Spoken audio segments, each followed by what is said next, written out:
Right breaking news చూస్తున్నాం. Iran and Israel war మనం చూస్తూనే ఉన్నాం. అయితే ఈ నేపథ్యంలోని ఇరాన్లోని భూకంపం వచ్చినట్టు కూడా తెలుస్తోంది. ముఖ్యంగా అసలు ఈ భూకంపం వచ్చినా సరే ఎక్కడ కూడా దాడులు తగ్గని పరిస్థితి మనకి ఇక్కడ క్లియర్గా కనిపిస్తోంది. యుద్ధ సమయంలో ఇరాన్లోని ఇప్పుడు భూకంపాలు సంచలనంగా మారింది. ఇటు ఇరాన్ అణు పరీక్షలు చేసినట్లు కూడా అనుమానాలు వ్యక్తమవుతున్నాయి. ఇటు భూకంపం తీవ్రత 4.3గా నమోదైంది. గెరాస్ ఏరియాలో భూకంపనలు ఇప్పటికే గుర్తించారు. అయితే భూగర్భంలో అణు పరీక్షలు చేసినట్లు కూడా అనుమానాలు వ్యక్తమవుతున్నాయి. అణు పరీక్షల వల్లే భూకంపనలు వచ్చినట్లు కూడా అనుమానం. ఇటు యుద్ధం జరుగుతున్న ఏ మాత్రం కూడా వెనక్కి తగ్గని ఇరాన్ అణు కేంద్రాలపై యుఎస్ ఇజ్రాయెల్ దాడులు అయినా అణు పరీక్షలు చేస్తున్న ఇరాన్. సో ఎక్కడికక్కడ ఈ ఇరాన్ వాళ్ళు అసలు ఎటువంటి భూకంపం వచ్చినా కూడా ఇటు 4.3గా కూడా నమోదైంది. అయినా సరే ఎక్కడ కూడా యుద్ధ వాతావరణం ఎక్కడా కూడా చల్లారని పరిస్థితి మనకి ఇక్కడ క్లియర్గా కనిపిస్తోంది. దీనికి సంబంధించిన విజువల్స్ మనం బిగ్ టీవీ స్క్రీన్ పైన చూడొచ్చు. ఏ విధంగా ఉంది ప్రజెంట్ వాతావరణం ఏ విధంగా ఉంది అన్నది. అయితే అణు పరీక్షలు చేశారు అన్న అనుమానాలు కూడా వ్యక్తమవుతూ ఉన్నాయి. మరి ఇది నిజంగా జరిగిందా లేదా అన్న దానిపై కూడా ఇంకా క్లారిటీ రావాల్సి ఉంది.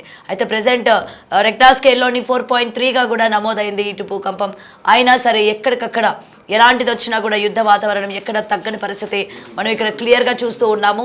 అయితే మొత్తం కూడా పరిస్థితులు ఏ విధంగా ఉన్నాయో ఇప్పటికే ప్రజలందరూ కూడా అప్రమత్తం అవ్వాలి. జాబ్స్ కోసం అక్కడికి వెళ్ళిన వాళ్ళు కావచ్చు, ఇండియా నుంచి వెళ్ళిన వాళ్ళు అండ్ అక్కడ ఉన్న వాళ్ళు కూడా ఈ యుద్ధం జరుగుతున్న టైంలోని చాలామంది సేఫ్గా ఉన్నామని చెప్తున్నప్పటికీ మరికొంతమంది సిచ్యువేషన్స్ బాగాలేదు అని చెప్పి కూడా చెప్తున్న పరిస్థితి కనిపిస్తుంది. మరి అయితే నిజానికి అణు పరీక్షలు చేశారా లేకపోతే ఏంటి అన్న పూర్తి వివరాలు తెలియజేయడానికి మా ప్రతినిధి రామ్దాస్ ఫోన్లో ఉన్నారు. రైట్ రామ్దాస్, ప్రెసెంట్ ఇప్పటికే మనం చూస్తూ ఉన్నాము ఏ విధంగా ఉంది పరిస్థితి అన్నది. అయితే అణు పరీక్షలు చేశారు అని చెప్పి అనుమానాలు వ్యక్తమవుతున్నాయి. దీని మీద పూర్తి అప్డేట్స్ ఏంటి రామ్దాస్?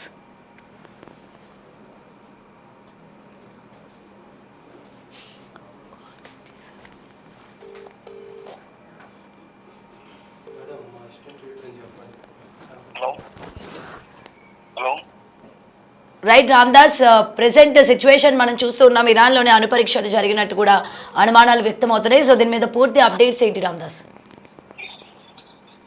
దక్షిణ ఇరాన్లోని పార్స్ ప్రావిన్స్ లో ఖోంజ్ సమీపంలో మంగళవారం 4.3 మ్యాగ్నిట్యూడ్ తో ఈ ఎర్త్ క్వేక్ వచ్చిందని చెప్తున్నారు. యుఎస్ జియోలాజికల్ సర్వే ఈ అంశాలను వెల్లడిస్తుంది. భూకంప కేంద్రం 10 కిలోమీటర్ల లోతులో సంభవించింది. అలాగే స్థానిక కాలమానం ప్రకారం అది 10:24 మార్నింగ్ టైంలో అది సంభవించింది.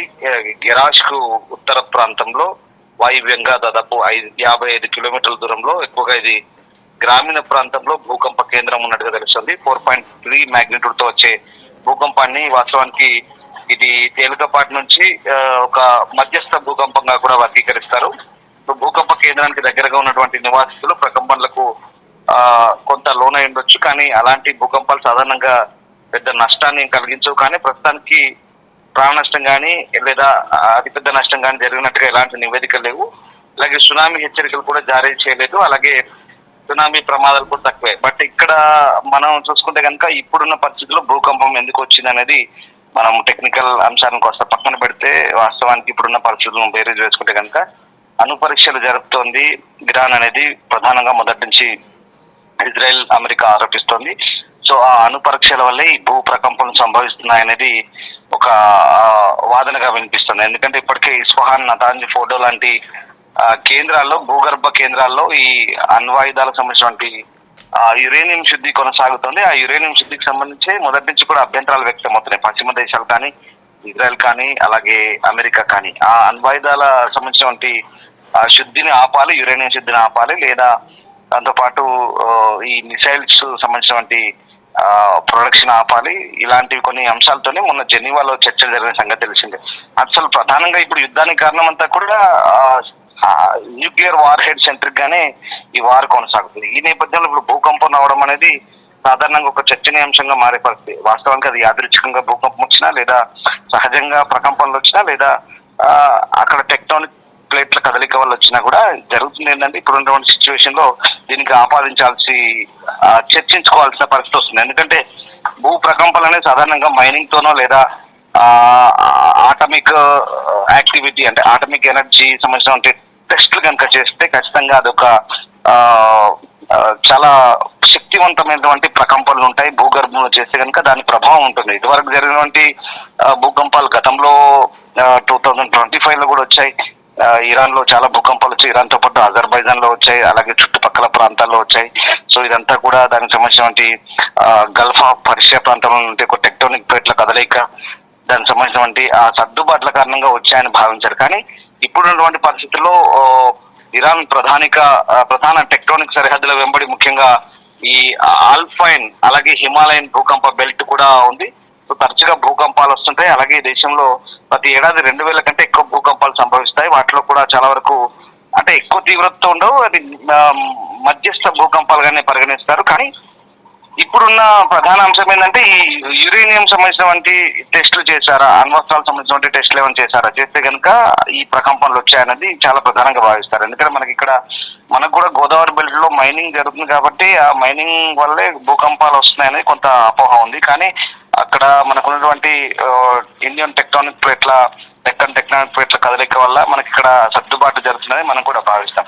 కానీ ఇప్పుడు ఇరాన్ లో ఉన్నటువంటి ఇప్పుడున్న పరిస్థితుల నేపథ్యంలో మరి అలాంటి పరిస్థితులు అలాంటి సందర్భం ఏమైనా చోటు చేసుకుందని కూడా చాలా మంది భావిస్తున్న పరిస్థితి కనబడుతుంది. మొత్తం మీద 4.3 మ్యాగ్నిట్యూడ్, ఇది అంత చిన్న భూకంపం ఏం కాదు, అలాగని పెద్ద భూకంపం ఏం కాదు, ఇది మధ్యస్థ భూకంపంగా చెప్తున్నారు. అలాగే మరొకసారి 5.3గా కూడా మొన్న అంటే గత ఏడాది నమోదైన పరిస్థితి. అప్పుడు అజర్బైజాన్, ఖతర్, యునైటెడ్ ఎమిరేట్స్ లో కూడా ఆ భూకంపం వచ్చింది. సో దాంతో కూడా అప్పుడు కూడా ఎలాంటి ప్రాణ నష్టం జరగలేదు. అప్పుడు ప్రధానంగా సౌత్ ఇరాన్ లో వచ్చింది. మోహార్ కావచ్చు, గిద్దన్ కావచ్చు, అఖండ్ ఈ ప్రాంతాల్లో స్వల్పంగా భవనాలు దెబ్బతిన్నాయి. అలాగే స్థానికంగా ఉన్నటువంటి జియోలాజికల్ అథారిటీ అప్పుడు ఉన్నటువంటి ఆ నష్టాన్ని కూడా కొంత బయటికి చెప్పినప్పటికీ కూడా ఎక్కడ ఆ భూకంపానికి సంబంధించి ఇక్కడ ప్రధానంగా ఇరానియన్ పీఠభూములు అంటారు. ఆ పీఠభూములో ఈ టెక్టానిక్ కార్యకలాపాలు నిత్యం జరుగుతుంటాయి. సో పొరుగున ఉన్నటువంటి అరేబియా ద్వీపకల్పానికి బఫర్ గా పనిచేస్తుంది. కాబట్టి ఇరానియన్ భూకంప శాస్త్ర కేంద్రం స్థానిక లోకల్ గవర్నమెంట్ అధికారికంగా ప్రకటించిన దాని ప్రకారం అయితే ఇప్పుడు ఇది అంటే ప్రధానంగా ఈ ప్రాంతాల్లో మరి ఇప్పుడు అట్లాగే ఇప్పుడు దుబాయ్ నేషనల్ సెంటర్ ఆఫ్ మెటియాలజీ కూడా చెప్తున్న దాని ప్రకారం గతంలో కూడా ఈ భూకంపాలు అనేవి టెక్టోనిక్ ప్లేట్ల కదలిక వల్ల వచ్చిందని చెప్తారు. బట్ ఇప్పుడున్న సిచ్యువేషన్ లో 10 కిలోమీటర్స్ డెప్త్ లో వచ్చినటువంటి ఈ భూకంపం ఏదైతే ఉందో సాధారణంగా ఇది ఒకవేళ అణుపరీక్షలు ఏమైనా జరిపారనే ఒక అనుమానాలు అయితే ఖచ్చితంగా ఇప్పుడున్న నేపథ్యం అయితే కనబడుతుంది. అంటే ఎందుకు ఇంతలా అనుమానించాల్సి వస్తుందంటే ఇప్పుడు ప్రధానంగా ఇప్పుడున్నటువంటి ఉద్రిక్తల నేపథ్యంలో మరి ఇరాన్ ఏమైనా అట్లాంటి ప్రయోగాలు చేసిందా, అలాంటి ప్రయోగాలు కనుక చేస్తే ఈ అమెరికా ఇజ్రాయెల్ వివాదం మధ్య ఇప్పుడు ఈ భూకంపాలు రావడం అనేది దీనికి ఒక రకమైనటువంటి వాదనలు చేకూరుస్తుంది. అంటే ప్రధానంగా ఇరాన్ లోని గరాష్ ప్రాంతంలో ఈ భూకంపం సంభవించింది. రిక్టర్ స్కేల్ పై 4.3గా నమోదైన సందర్భంలో ఇప్పుడు యుఎస్జిఎస్ చెప్తున్న దాని ప్రకారం ఈ 10 కిలోమీటర్స్ దిగువన భూకంపం కేంద్రం ఉన్నట్టుగా చెప్తున్నారు. సో గిరాష్ అనేది ఇరాన్ లోని ఫార్స్ ప్రావిన్స్ లో ఒక నగరంగా చెప్తారు. ఇది గిరాష్ కౌంటీకి కేంద్రంగా ఉంటుంది. రకంగా దక్షిణ ఇరాన్ లోని లారెస్తాన్ ప్రాంతంలో ఇది ఒక భాగంగా చెప్తారు. నేను ఇందాక చెప్పినట్టుగా అరేబియన్ ప్లేట్స్ అలాగే యురేషియన్ టెక్టానిక్ ప్లేట్స్ ఢీకొన ద్వారా ఏర్పడిన it's Zagros fold thrust belt అంటారు. సో దాని వెంట ఉన్నందున ఇరాన్ ప్రపంచంలో అత్యంత భూకంపం చురుగ్గా ఉండే దేశాల్లో ఒకటి కూడా చెప్తారు. సో ఈ గరాష్ బెల్ట్ భాగం ఈ ప్రాంతంలో 4 to 5 తీవ్రత భూకంపాలు సంభవిస్తాయి. సో ఆ రకంగా మనకు మార్చ్ 3, 2026 అంటే ఇవాళ 4.3 రెక్టర్ స్కేల్ పై మ్యాగ్నిట్యూడ్ తో రికార్డ్ అయిన పరిస్థితి. అలాగే యుద్ధం మధ్య సంభవించిన ఈ భూకంపాన్ని నిపుణులు అయితే అనుమానంగానే చూస్తున్నారు. ఎందుకంటే ఇరాన్ తన న్యూక్లియర్ సంబంధించినటువంటి అణుశక్తిని ప్రదర్శించడానికి అణుపరీక్షలు నిర్వహించడం కూడా ఇదొక కారణంగా చెప్తున్నారు. అంటే ప్రధానంగా మొదటి నుంచి కూడా అమెరికా కూడా అదే భావిస్తోంది. ఎక్కడైతే ఆ న్యూక్లియర్ సెంట్రిఫ్యూజులు ఉన్నాయి అవన్నీ కూడా ప్రస్తుతం ఇస్ఫహాన్ లో ఉన్నాయి, నతాంజ్లో ఉన్నాయి. వాటన్నిటి కూడా ఆ శుద్ధి చేసిన అంటే ఎన్రిచ్మెంట్ అయినటువంటి యురేనియం ఏదైతే ఉందో దాన్ని దాచిపెడుతున్నారు సేఫ్ గా.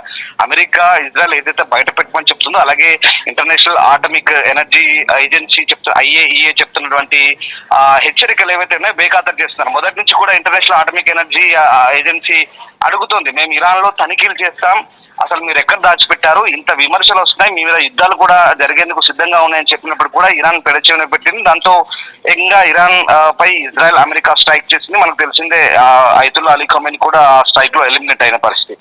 అంటే ఈ మొత్తం వ్యవహారానికి ప్రధాన కారణం ఏంటంటే ఇక్కడ ఆటమిక్ ఎనర్జీకి సంబంధించినటువంటి అంశాలే ప్రధానంగా ఇక్కడ సెంట్రిక్ గా మనకు ఇప్పుడున్నటువంటి ఈ యుద్ధ వాతావరణంలో మరి ఈ భూకంపానికి దానికి ఏమన్నా లింక్ ఉందా అనేది రిలవెంట్ గా ప్రస్తుతం జరుగుతున్నటువంటి డిస్కషన్స్. అండ్ మోర్ ఓవర్ ఇప్పుడున్నటువంటి ఉన్నటువంటి ప్రాంతాల్లో నిన్న ఈ ఇస్ఫహాన్ ప్రాంతంలో లేదా నతాంజ్ ప్రాంతంలో ప్రధానంగా ఇరాన్ పై ఇజ్రాయెల్ అమెరికా జాయింట్ స్ట్రైక్స్ చేసిందంటూ ఏదైతే వియన్నాలో జరుగుతున్నటువంటి ఐఏఈ అంటే యురేనియం ఈ ఆటమిక్ వాచ్ డాగ్ ఏదైతే ఉందో, సో ఆ వాచ్ డాగ్ సమావేశంలో ఇరాన్ సంబంధించినటువంటి రాయబారి అక్కడ ఒక అభ్యంతరాన్ని లేవనెత్తాడు. ఆ అభ్యంతరంకి ఐఏఈ కూడా తోసిపుచ్చింది, అట్లాంటి దాడులు ఏం జరగలేదని చెప్తుంది. అంటే ప్రధానంగా వాళ్ళ భయం అంతా ఏంటంటే ఇక్కడ ఒకవేళ అది కనుక యురేనియం కనుక లీక్ అయితే కనుక ఖచ్చితంగా ఆ చుట్టుపక్కల ప్రాంతాల్లో భయంకరమైనటువంటి పరిస్థితులు ఉంటాయి. యురేనియం అనేది చాలా భీకరంగా దాని వ్యాప్తి చెందుతుంది. అది కనుక వ్యాప్తి చెందితే ఖచ్చితంగా అక్కడ భౌగోళికంగా మార్పులు వస్తాయి. ప్రజలు కూడా గంటల్లోనే లేదా గంటల వ్యవధిలోనే మృత్యువాత పడే అవకాశం ఉంది. లేదా ఆ యురేనియం పీల్చడం ద్వారా దాని ఎఫెక్ట్ అయితే కనుక ఖచ్చితంగా వాళ్ళ శరీరంలో మార్పులు వస్తాయి. తీవ్రమైనటువంటి శ్వాసకోశ ఇబ్బందులు కావచ్చు, లేదా ఇతరత్ర మార్పులు వచ్చి యురేనియం ఎఫెక్ట్ ద్వారా వాళ్ళంతా కూడా ఇబ్బందులు పడతారనేది ఒక ప్రధాన భయం.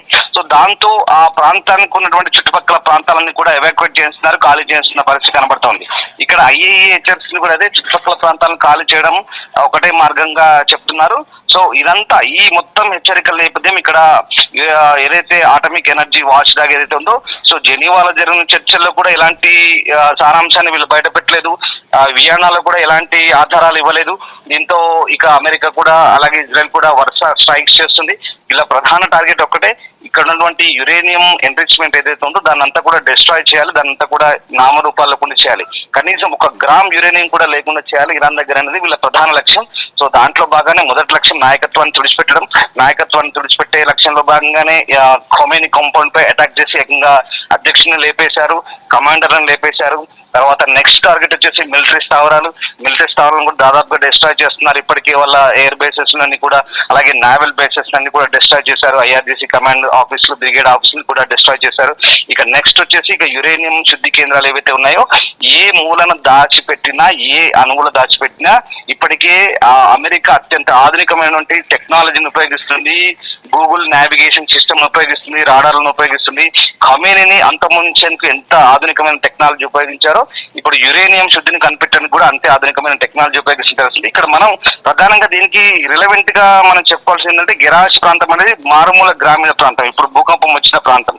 సో ఆ ప్రాంతంలో మరి ఎందుకు ఆ మారుమూల ప్రాంతంలో వచ్చాయి, ఎందుకంటే కనుక ఆ నిర్మానుష్య మారుమూల ప్రాంతంలో ఏమైనా అణు పరీక్షలు నిర్వహించారా? ఆ భూ అంతర్భాగంలో కనుక అణు పరీక్షలు నిర్వహిస్తే దాని శక్తి చాలా తీవ్రంగా ఉంటుంది. ఒక దాదాపు ఇంత మనం చెప్పుకున్నట్టుగా 4.3 మ్యాగ్నిట్యూడ్ ఏదైతే ఉందో, 4.25 మ్యాగ్నిట్యూడ్ బిలో ఏదైతే ఉంటుందో అంత శక్తి కలిగినటువంటి అణు సామర్థ్య పరీక్షలు కనుక జరిగితే కనుకనే ఖచ్చితంగా అంత శక్తితో భూకంపం వచ్చిందనేది కూడా వీళ్ళంతా కూడా అనుమానాలు వ్యక్తం చేస్తున్న పరిస్థితి. సో ఆ రకంగా నిర్మానుష్య ప్రదేశంలో లేదా ఇరాన్ మారుమూల ప్రాంతంలో ఈ పరీక్షలు ఏమైనా జరుపుతున్నారనేది కూడా ఒక సందేహంగా మిగులుతున్న పరిస్థితి కనబడుతుంది. సో ఏదేమైనా ప్రస్తుతం ఉన్నటువంటి సిచ్యువేషన్ లో ఈ అణ్వస్త్రాలకు సంబంధించినటువంటి కేంద్రాలను, సెంట్రిఫ్యూజ్లను నిర్వీర్యం చేయడమే ప్రధాన లక్ష్యంగా అమెరికా అండ్ ఇజ్రాయెల్ అటాక్స్ అయితే కొనసాగిస్తుంది. ఈ భూకంపం ఒకవేళ యాదృచ్ఛికంగా జరిగినా, నిజంగా సిద్ధంగా టెక్టానిక్ ప్లేట్ల కదలిక వల్ల జరిగినప్పటికీ కూడా ఈ రకమైనటువంటి అనుమానాలు లేవనెత్తాల్సిన సందర్భం అయితే కనబడుతోంది. వాట్ ఎవర్, ప్రస్తుతానికి అయితే అమెరికా మాత్రం ఇజ్రాయెల్ మాత్రం చాలా కట్టుదిట్టంగా అటాక్స్ అయితే చేస్తుంది. మరి ఇరాన్ ఈ భూకంపానికి సంబంధించి ఇరాన్ జియోలాజికల్ సెంటర్ ఇంకేమైనా అనౌన్స్మెంట్ చేస్తుందా ఇరాన్ వైపు నుంచి, లేదా దుబాయ్ మెటీరియాలజీ సెంటర్ ఏమైనా అనౌన్స్ చేస్తుందా, లేదా ఇప్పటికైతే USGS United state geological centre అయితే చేసినటువంటి అనౌన్స్మెంట్ ప్రకారం గెరాజ్ ప్రాంతంలో 10 కిలోమీటర్స్ డెప్త్ తో ఉన్నటువంటి భూకంపం ఏదైతే ఉందో అది చాలా తీవ్రమైన ప్రకంపనలు కలిగించింది. ఇది మధ్యస్థ భూకంపం అయినప్పటికీ కూడా దీని నష్టం ఎంత జరిగింది, క్యాజువాలిటీస్ ఏమైనా రిపోర్ట్ అయ్యాయా ఏంటనేది ఇంకా తెలియాల్సి ఉంది. సో వాట్ ఎవర్, ఏదేమైనా ఇప్పుడున్నటువంటి వాతావరణంలో ఓవైపు యుద్ధం, ఓవైపు భూకంపం, ఇవన్నీ కలిసి ఇరాన్ లో ప్రజలు ప్రాణాల అరచేతిలో పెట్టుకొని బిక్కుమంటూ గడుపుతున్న పరిస్థితి నిజంగా ఒక రకంగా ప్రత్యక్ష నరకాన్ని అనుభవిస్తున్నారని చెప్పాలి అక్కడ ప్రజలంతా కూడా. సో ఇప్పుడున్నటువంటి పరిస్థితుల్లో నిజంగా ఎవరు దీనికి ఎలాంటి ప్రత్యామ్నాయాన్ని లేదా ఎలాంటి ఓదార్పును చెప్పలేని పరిస్థితి కనబడుతుంది. దీని అంతటి కారణం ఇరాన్ పాలకులే ప్రధాన కారణంగా, ఇరాన్ పాలకులు అనుసరించిన వైఖరి ప్రధాన కారణంగా కనిపిస్తుంది. ఒకవేళ భూకంపాలు కనుక సాధారణంగా ప్రకృతి సిద్ధంగా వస్తే కనుక దీనికి మనం ఇలాంటి చర్చలు అనవసరం. ఇంకా ఇలాంటి చర్చలు కానీ లేదా ఇలాంటి రకమైనటువంటి వైరుధ్య భావజాలంతో కూడినటువంటి చర్చలు కూడా ఈ రకమైన మాటలు కూడా అనవసరంగా భావించాల్సి వస్తుంది. కానీ ఏదేమైనా ఇప్పుడున్నటువంటి పరిస్థితుల్లో ఇరాన్ లో భూకంపం రావడం, అణు పరీక్షలు జరిపిందా ఏమోనన్న అనుమానాలకైతే కొంత దీనికి సంబంధించినటువంటి ఒక దానికి సంబంధించిన చర్చ అయితే కొంత కొనసాగుతుంది. దానికి లింక్ పెట్టు సాగే చర్చలో ఎంతవరకు వాస్తవం ఉంది ఏంటనేది ఒకవేళ ఇరాన్ చేసే ప్రకటన బట్టి మనకు ఆధారపడి ఉంటుంది. రైట్ రామ్దాస్. రైట్, ఇప్పటికే ఇరాన్లో భూకంపం సంభవించింది. ఇటు రెక్టార్ స్కేల్ పైన తీవ్రత 4.3గా కూడా నమోదైంది. అయితే ఇరాన్పై అమెరికా, ఇజ్రాయెల్ సంయుక్త దాడులు తారాస్థాయిలో కొనసాగుతున్న వేళ ఈ విధంగా గెరాష్ అన్న ప్రాంతంలోని 4.3 తీవ్రతతో భూకంపం సంభవించడం అన్నది నిజంగా భయాందోళన చెందుతోంది. ముఖ్యంగా ఇరాన్లో ఉన్న ప్రజలందరూ నిజంగా వాళ్ళ యొక్క ప్రాణాలను అరచేతుల్లో పెట్టుకునే బిక్కుబిక్కుమంటున్న పరిస్థితులు మనం ఇక్కడ చూస్తూ ఉన్నాము. నిజంగా అణుపరీక్షలు చేశారా భూగర్భంలోని? ఒకవేళ చేసినట్లయితే దానికి సంబంధించి అందుకే ఈ భూకంపం అనేది ఏర్పడిందా అన్న దానిపైన కూడా ఇంకా క్లియరెన్స్ ఉంది. ఇప్పటికీ ఇరాన్ వాతావరణ శాఖ 4.3గా నమోదైనట్టు కూడా తెలుస్తుంది. మరి అయితే అణుపరీక్షల కారణంగా భూకంపం సంభవించిందా లేకపోతే నిజంగా న్యాచురల్గానే వచ్చిందా అన్న దానిపైన కూడా ఇంకా క్లియరెన్స్ ఉంది.